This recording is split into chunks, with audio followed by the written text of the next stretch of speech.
हरे कृष्णा। आज की वीडियो में आप सुनेंगे आश्विन शुक्ल एकादशी पापांकुशा एकादशी की व्रत कथा और महत्व। अर्जुन कहने लगे कि हे जगदीश्वर, मैंने आश्विन कृष्ण एकादशी अर्थात इंदिरा एकादशी का सविस्तार वर्णन सुना। अब आप कृपा करके मुझे आश्विन क्वार माह के शुक्ल पक्ष की एकादशी के विषय में भी बतलाइए। इस एकादशी का क्या नाम है तथा इसके व्रत का क्या विधान है? इसका व्रत करने से किस फल की प्राप्ति होती है? कृपया यह सब विधान पूर्वक कहिए। भगवान श्री कृष्ण ने कहा, हे कुंती नंदन, आश्विन माह के शुक्ल पक्ष की एकादशी का नाम पापांकुशा एकादशी है। इसका व्रत करने से सभी पाप नष्ट हो जाते हैं तथा व्रत करने वाला अक्षय पुण्य का भागी होता है। आश्विन शुक्ल एकादशी के दिन इच्छित फल की प्राप्ति के लिए भगवान विष्णु का पूजन करना चाहिए। इस पूजन के द्वारा मनुष्य को स्वर्ग लोक की प्राप्ति होती है। हे अर्जुन, जो मनुष्य कठिन तपस्याओं के द्वारा फल की प्राप्ति करते हैं, वह फल इस एकादशी के दिन क्षीरसागर में शेषनाग पर शयन करने वाले भगवान विष्णु को नमस्कार कर देने से मिल जाता है और मनुष्य को यम के दुख नहीं भोगने पड़ते। मनुष्य को पापों से बचने का दृढ़ संकल्प करना चाहिए। भगवान विष्णु का ध्यान स्मरण किसी भी रूप में सुखदायक और पापनाशक है, परंतु पापांकुशा एकादशी के दिन प्रभु का स्मरण कीर्तन सभी क्लेशों व पापों का शमन कर देता है। पापांकुशा एकादशी व्रत कथा। प्राचीन समय में विंध्य पर्वत पर क्रोधन नामक एक बहेलिया रहता था। वह बड़ा क्रूर था। उसका सारा जीवन हिंसा, लूटपाट, मद्यपान और गलत संगति पाप कर्मों में बीता।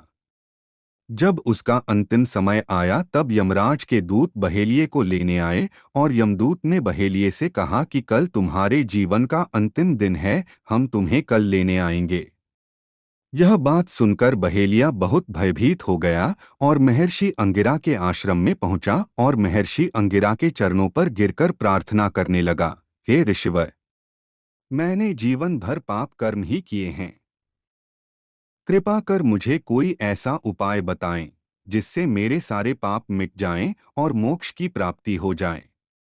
उसके निवेदन पर महर्षि अंगिरा ने उसे आश्विन शुक्ल की पापांकुशा एकादशी का विधि पूर्वक व्रत करके को कहा। महर्षि अंगिरा के कहे अनुसार उस बहेलिये ने यह व्रत किया और किए गए सारे पापों से छुटकारा पा लिया और इस व्रत पूजन के बल से भगवान की कृपा से वह विष्णु लोक को गया। जब यमराज के यमदूत ने इस चमत्कार को देखा तो वह बहेलिया को बिना लिए ही यमलोक वापस लौट गए। जय श्री हरि। दोस्तों, कोई भी व्रत कथा बिना आरती के अधूरी मानी जाती हैं।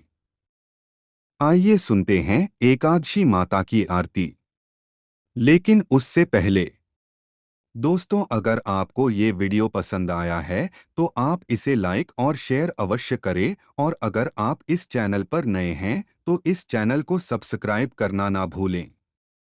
हरि नमो नारायणा। हरि नमो नारायणा। अब सुनते हैं एकादशी माता की आरती। जय एकादशी, जय एकादशी, जय एकादशी माता।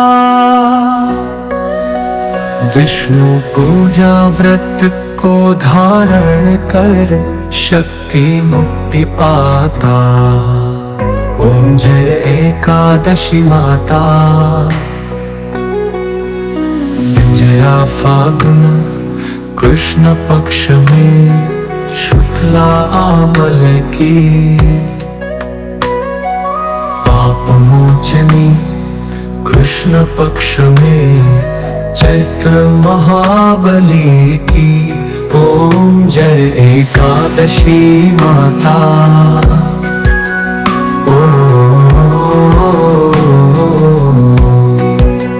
चैत्र शुक्ल में नाम कामदा, धन देने वाली। नाम बरुथिनी कृष्ण पक्ष में वैशाख माहवाली। ओम जय एकादशी माता।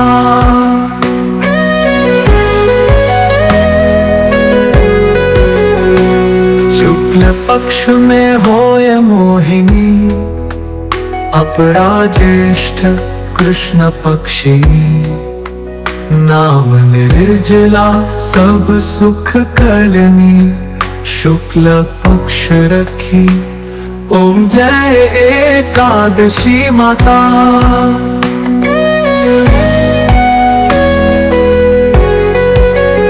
योगिनी नाम आषाढ़ में जानो, कृष्ण पक्ष करनी।